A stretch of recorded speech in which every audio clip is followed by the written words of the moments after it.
Are you dealing with a narcissist and they're using money to control you?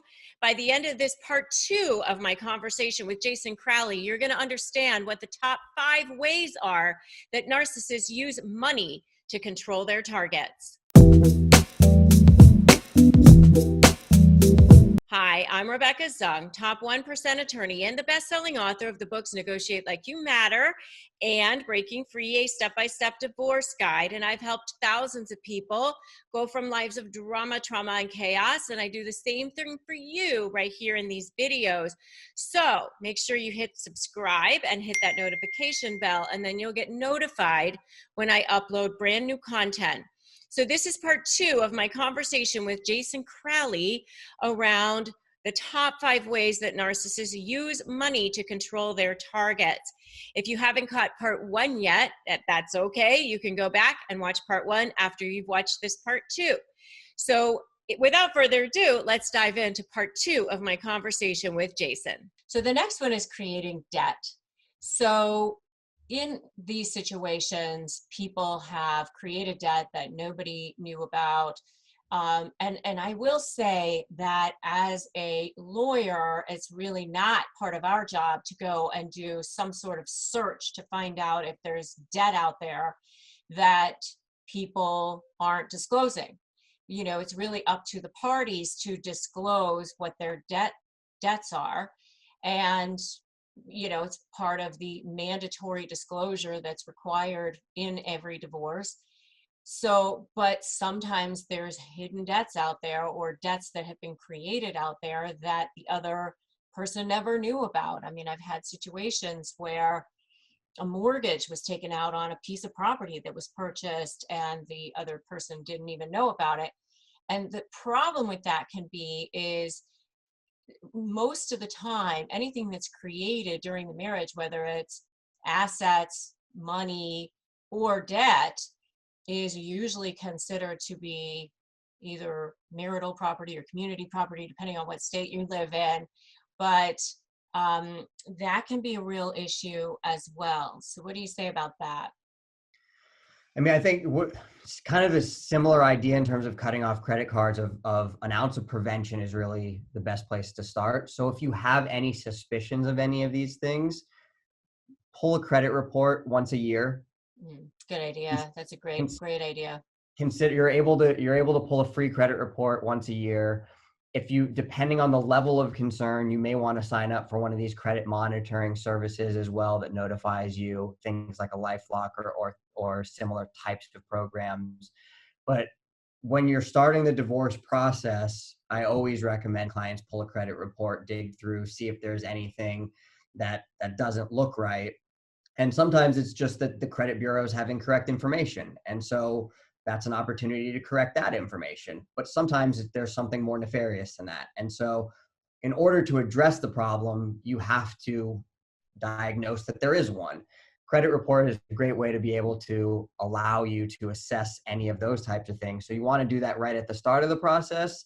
And then maybe 30 days or so, a month after the divorce is closed, pull another credit report and double check to make sure that any of those joint accounts that were supposed to be closed, that they really have been. Get confirming documentation that there's no straggler credit cards or other debt that still remains in your name, or someone didn't follow through on the terms of the marital settlement agreement. That is great advice. Great advice. It's kind of similar to creating debt is controlling spending.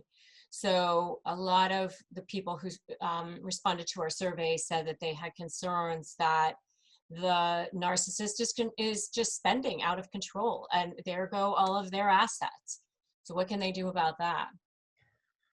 Yeah, so I mean, like you said, in general, the rule is when you're married, any sort of spending that happens is, as a general rule, considered to be marital or community expense. And so there are exceptions to that if it's not benefiting the community, if someone's gambling or doing some of those types of things. But now you're talking more of a breach of fiduciary duty issue and trying to get reimbursement. And that's a challenge. So, I mean, two of the things that you can do are either establish a date of separation of some sort, or put a postnuptial agreement in place. Part of this, I think, just comes back to the general conversation of, why are they overspending, or are they controlling your spending? And if they're overspending, is this something that's being done intentionally, or are they just wired in a way where maybe they don't think about money the same way as you do? So we kind of have these a fork in the road of, is this just an issue where we're not on the same page in terms of communication, and we actually have to start putting in some sort of a process to make sure that we have a unified financial vision of what we want to achieve and where we want to go, and maybe someone's deviating off course, but we can course correct and get more aligned? Or is this, like I said, is this something that's a little bit more nefarious, where it is more of a control tactic being used by the narcissist? And that's going to lead to a different outcome, because in a lot of ways, at that point, you have a decision to make of, do I want to continue giving this relationship a chance, or do I have to rip the Band-Aid out in order to protect myself financially? And sometimes that is the only option if it falls more in that latter camp. Yeah, and I will add to what you just said as far as, either a post-nup or, coming up with a date for separation. The other thing is that most jurisdictions, at least here in the States, and maybe across the world too, I'm not sure, but most jurisdictions here actually have something called a standing order or an automatic order, or I don't know what the other terms may be around the country, but it's an order of the court that's automatically issued as soon as the divorce is filed. And it has lots of different things in it, but it also says that you guys have to maintain status quo.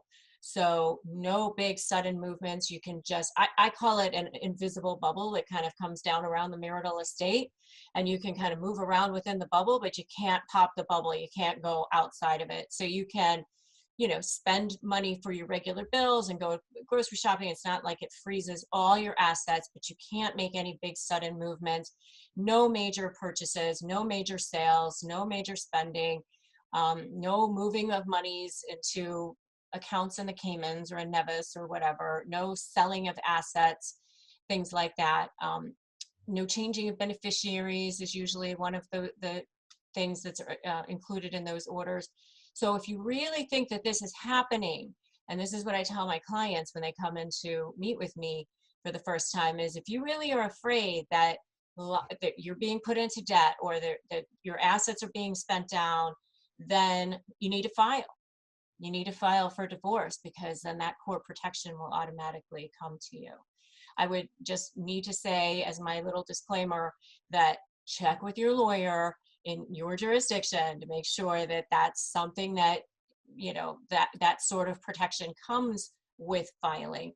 If it doesn't come with filing in your particular area, then you need to check with your lawyer about maybe asking the court for some sort of limited injunction or some kind of relief in that way that curtails the spending or curtails the putting into debt situation.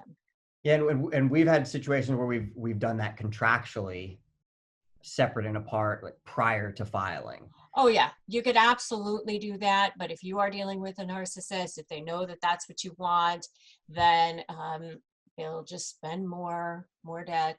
They'll go even further if they know that that's something that bugs you. So, and that's part of it, that sometimes that's a good way to test it, because if you bring something like that up, depending on the level of defensiveness and their reaction to it, that can be just one more way of kind of the final nail in the coffin of recognizing or realizing what it is that they're trying to do. Because I think that's one of the biggest struggles around this is, a lot of times someone that's with a narcissist, they still want to give him or her the benefit of the doubt. And so sometimes what's helpful is to try to give them the chance to kind of reach back and have some sort of mutual exchange. And if they don't take you up on that, that can be something that gives you a little more peace of mind that you are actually seeing things correctly, and you should no longer give them the benefit of the doubt. Absolutely. And don't buy into the love bombing and all those sorts of things, because they're going to start love bombing you once they start realizing that their control grip is loosening. then they're going to start coming back with all of the same tactics that they used in the beginning to get control over you in the first place, or that they've used throughout the relationship. So, come on, babe, or, honey, it's okay. I've always got your back. Don't worry about it. I'm taking care of you, blah, blah, blah. If the hairs on the back of your neck are going up and that gut feeling inside of you is saying, no, this isn't right, it probably ain't right. So don't buy into that. Okay, and then the last one is the jacking of attorney's fees, using the court system as a sword, weaponizing the system, or not giving money for attorney's fees to the other side. This is more so for the moneyed spouse than not giving money, but even either side will have a concern about rising attorney's fees and mounting attorney's fees. So what do you think about that?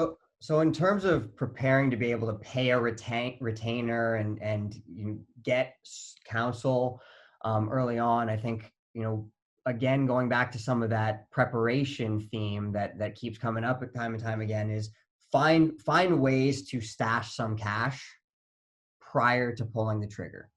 And so that may mean that when you're going to the grocery store and doing your shopping, that every time you do that, you're pulling an extra $30 or $40 out from the debit and taking $20, $30, $40 out every time. Doing those, if you have some little odd jobs that you're doing, anything that you're doing that you can use to stash that kind of emergency reserve fund will position you so you have some assets to enable you to get counsel. One of the other things, and this is something that I get asked a lot of time that I have a hard time giving advice on, because I think there's two answers, and the right answer totally depends on your situation. If you have access to an account, what a lot of attorneys will advise clients to do is to take half of what's in that account and put it into an account in their own name, without telling their spouse. And depending on if your spouse will weaponize money and would take all of those account assets or money and move it into an account in their own name or not give you access, then that may have been a smart decision to take half of the money and put it into your own account in your own name. The problem is that starts you off on the wrong foot. You've escalated conflict right off the bat. And so if you're actually in a situation where you might be able to resolve things amicably, by taking that action, you're probably setting yourself up to not be able to resolve things in an amicable fashion. So that's something where you really just have to make an assessment for yourself of, do I feel like the person that I'm with would remove and cut off my access to these things? And if so, then you may want to err on the side of caution there.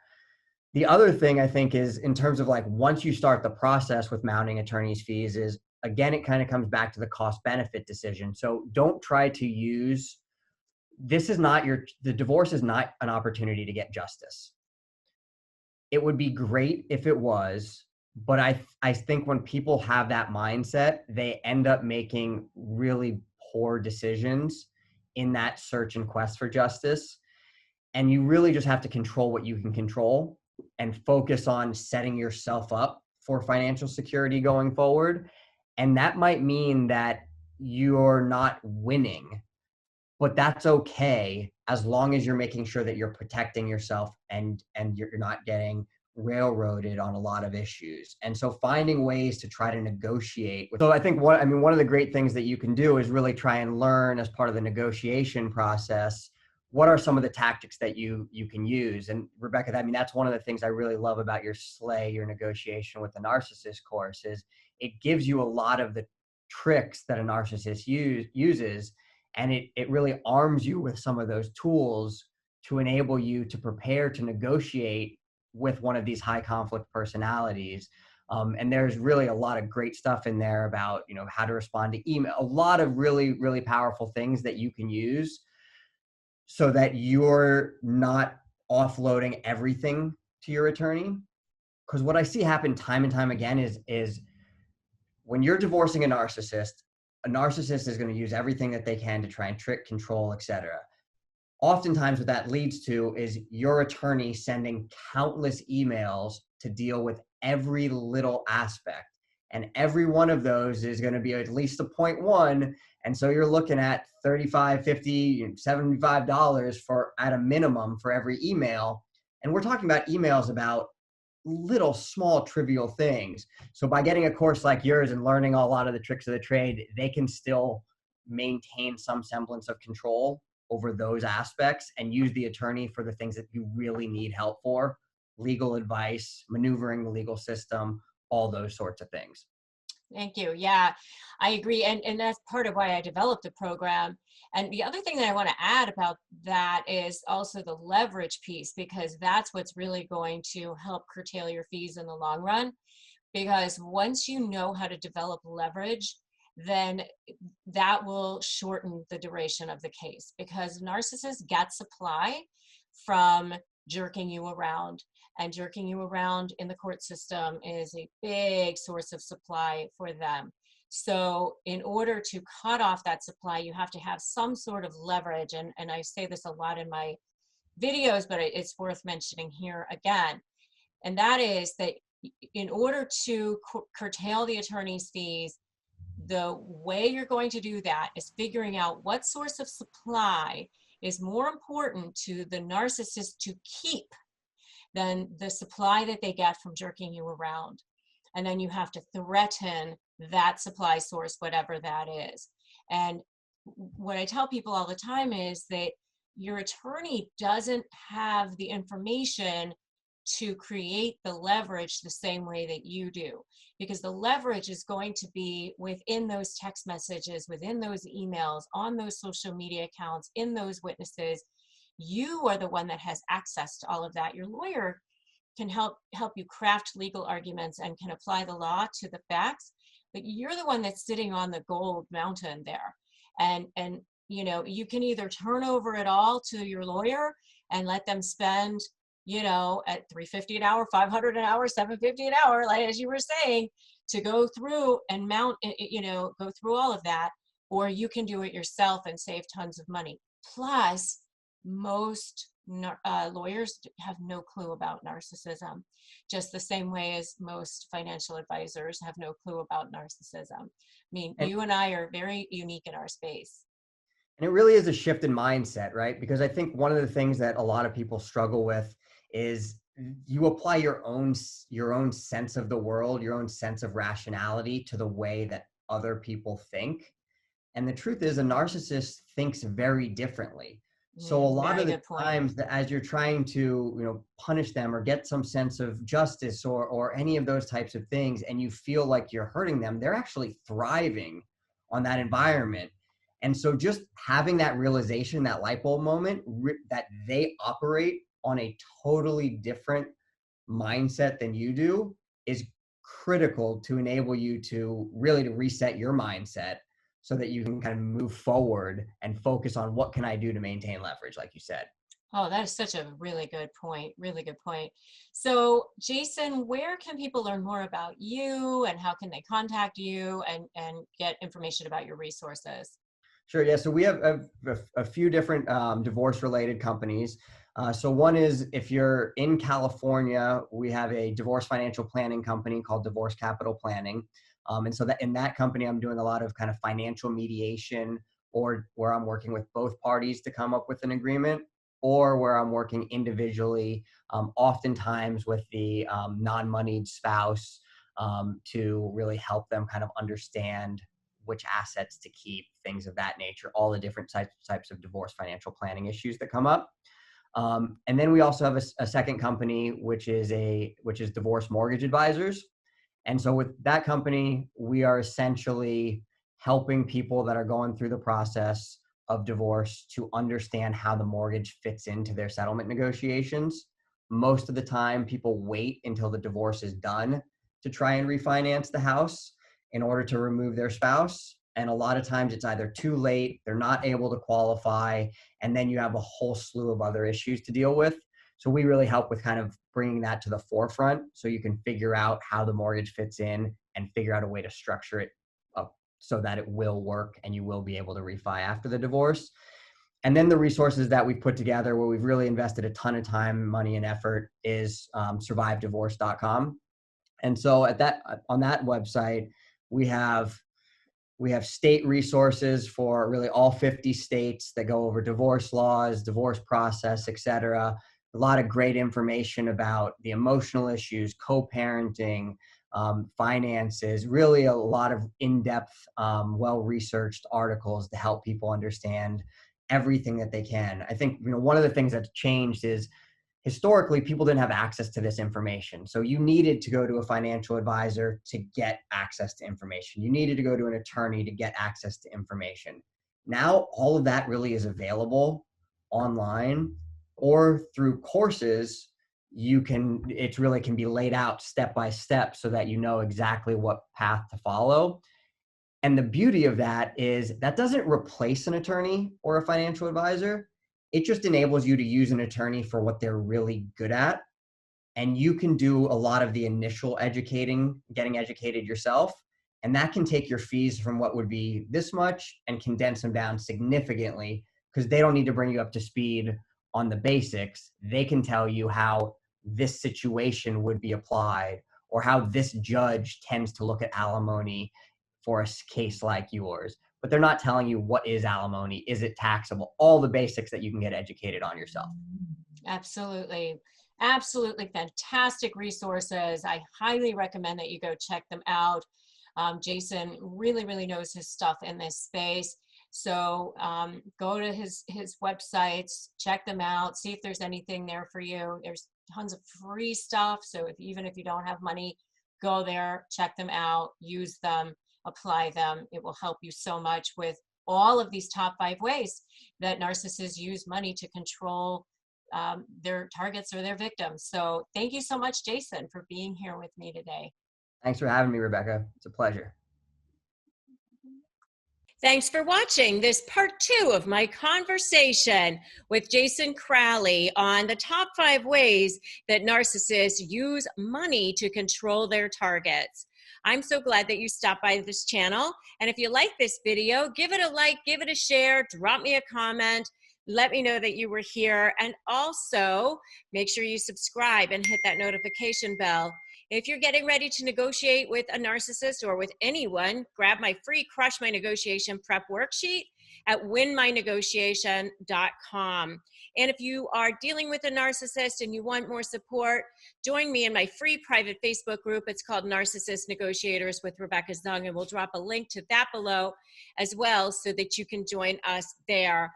Thanks so much for stopping by. I'm so glad that you were here. And remember, today's a great day to start negotiating your best life. I'll see you in the next video.